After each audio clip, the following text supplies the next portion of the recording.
Is Georgia Senate Bill 354 the beginning of the end of licensing?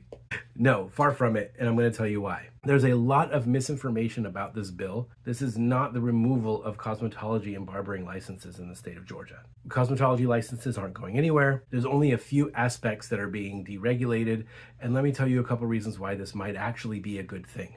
First of all, it lowers the barrier of entry for simple services. Shampoo, blow dry, heat styling. This allows for apprentices to do these things. This allows for people to do them off-site. This allows for people to do them on film sets. This is at least in part a film industry friendly move to allow cosmetologists from other states to come to work on film sets, where a lot of other states have prohibitive laws that are not friendly to the film industry. Georgia is doing their best to boost their economy and become the East Coast Hollywood.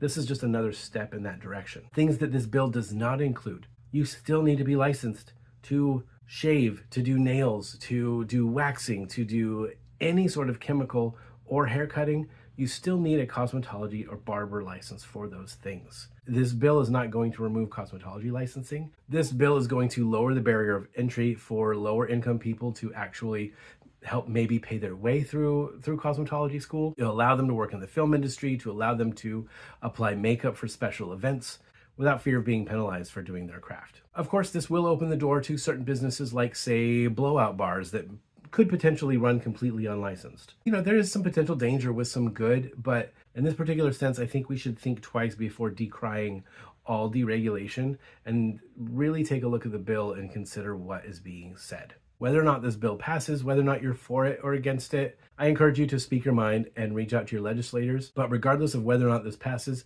this is not the end of cosmetology licensing in Georgia.